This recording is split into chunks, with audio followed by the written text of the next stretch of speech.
কি একটা কি যুদ্ধ যুদ্ধ খেলা চলছে, নাকি দুটো দেশের কোনো কন্ট্রাক্ট চলছে? মানে এটা কি কোনো দুটো দেশের যে ভাই আমার সামনে ভোট আছে, আমি এখন তোমাকে কিছুদিন একটা আক্রমণ দেখাই, তাহলে অনেক লোকে দেশাত্মবোধ মানে বোধ জেগে উঠে তারপর আমাকে ভোট দেবে। একটুভাবে পাকিস্তান এবং ভারতের যে কি চলছে এই জায়গাগুলোতে আমরা এখন অত্যন্ত অন্ধকারাচ্ছন্ন আছি। এবং আমার কাছে আরেকটা প্রশ্ন, যে আমাদের দেশে সব থেকে যে রাজ্যটা পাকিস্তানের সঙ্গে সবচেয়ে বেশি ব্যবসা করে সেটা হচ্ছে গুজরাট, যেটা হচ্ছে আমাদের স্বরাষ্ট্রমন্ত্রী এবং প্রধানমন্ত্রী দুজনেরই রাজ্য। তো এই ব্যবসাগুলো কিন্তু বন্ধ হয়নি। অজিত ভোদ্দালের ছেলের পাকিস্তানের ওপর হামলা হওয়ার আগে বা হামলা করার আগে ভারতের তরফ থেকে জানিয়ে দেওয়া হয়েছে। এবং এটাকে কিভাবে দেখছেন, এই বিষয়টা একটা অদ্ভুত বিষয় নয়? এটা অত্যন্ত অদ্ভুত বিষয়। এবং ব্যাপারটা হচ্ছে যে এটা একটা খুব হাস্যকর বিষয়, যে সেটা হচ্ছে আমি একটা দেশকে আগে জানিয়ে দিচ্ছি যে আমি কিন্তু তোমার ওখানে বোমা ফেলবো, এই বোমা ফেলবো। এদিকে আমি বলছি, বলা হচ্ছে পাকিস্তানি কিন্তু মানে জঙ্গিদের মদদ দিচ্ছে, এবার পাকিস্তানকে বলে হামলাটা হচ্ছে।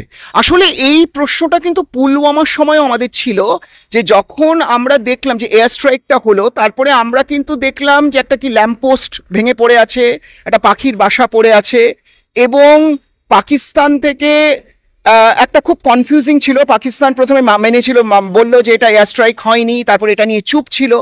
এই যে অ্যাকচুয়ালি আমার একটা কথা হচ্ছে, এই যে এখানে কিন্তু বিজেপিরা দেশের যে ইমেজটা নিয়ে এত সচেতন, মানে আজকে ধরো তোমার দুটো দেশের মধ্যে যুদ্ধ হচ্ছে, সেখানে দুটো দেশের কিন্তু একটা মান সম্মানের ব্যাপার খুব ইম্পর্টেন্ট থাকে।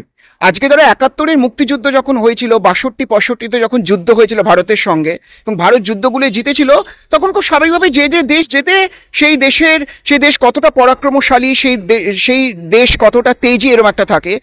এখন কিন্তু এই বিজেপির আমলে সেই জায়গাটাও থাকছে না। আজকে পাকিস্তানকে যুদ্ধ করেছে, পাকিস্তানকে জঙ্গি ঘাঁটিগুলো ধ্বংস করেছে, এটা কিন্তু ভালো কথা। যে আজকে তো যে কোনো দেশেই সব জায়গাতেই আজকে যে সেখানকার একটা জঙ্গি ঘাঁটি থাকবে, সেটাকে ধ্বংস করে দেবে, সে অত্যন্ত ভালো কথা। কিন্তু পাকিস্তানে মানে অ্যাকচুয়ালি অভ্যন্তরীণভাবে বা পররাষ্ট্রভাবে পাকিস্তান এবং ভারতের যে কি চলছে এই জায়গাগুলোতে আমরা এখন অত্যন্ত অন্ধকারাচ্ছন্ন আছি। এবং আমার কাছে আরেকটা প্রশ্ন, যে আমাদের দেশে সব থেকে যে রাজ্যটা পাকিস্তানের সঙ্গে সবচেয়ে বেশি ব্যবসা করে সেটা হচ্ছে গুজরাট, যেটা হচ্ছে আমাদের স্বরাষ্ট্রমন্ত্রী এবং প্রধানমন্ত্রী দুজনেরই রাজ্য। তো এই ব্যবসাগুলো কিন্তু বন্ধ হয়নি। অজিত ভোদ্দালের ছেলের হচ্ছে। আমরা এটাও দেখেছি যে গোবলাইতে যে মানুষকে মানে বিফ খাওয়া, মানে গরুর মাংস খাওয়ার সন্দেহে পিটিয়ে হত্যা করা হয়েছে, পরে দেখা গেছে কিছু বিজেপি নেতা এবং গুজরাটের কিছু মানুষ এই বিফের ব্যবসা রমরমিয়ে করছে সমস্ত ইসলামিক দেশগুলোতে। তো এই যে পাকিস্তান এবং গুজরাটের যে ব্যবসায়িক এই জায়গাগুলো সম্পর্কে কিন্তু কেন্দ্রীয় সরকার পুরো নীরব। আজকে এই ইউটিউব চ্যানেলগুলো রয়েছে, আজকে ওয়ার প্রিন্টের মতো, নিউজ লন্ড্রির মতো এই সমস্ত অন্যান্য মিডিয়া, প্রিন্ট মিডিয়া ইত্যাদি রয়েছে বলে আজকে এগুলো নিয়ে কথাবার্তা চলছে, কিন্তু এগুলো মেন ডিসকোর্সে আসছে না।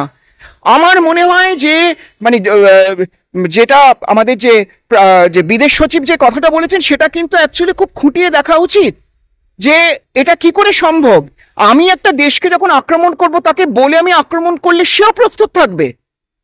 হ্যাঁ, তো তাহলে এটা কি একটা কি যুদ্ধ খেলা চলছে, নাকি দুটো দেশের কোনো কন্ট্রাক্ট চলছে? মানে এটা কি কোনো দুটো দেশের যে ভাই আমার সামনে ভোট আছে, আমি এখন তোমাকে কিছুদিন একটা আক্রমণ দেখাই, তাহলে অনেক লোকে দেশাত্মবোধ মানে বোধ জেগে উঠে তারপর আমাকে ভোট দেবে। অ্যাকচুয়ালি বিজেপির মতো দেশ কিন্তু আজকে আমাদের ওই জায়গাটাতেও বোধহয় কোথাও একটা নিয়ে এসেছে, এবং এটাকে আমি একটা চরমভাবে ধিক্কার জানাচ্ছি।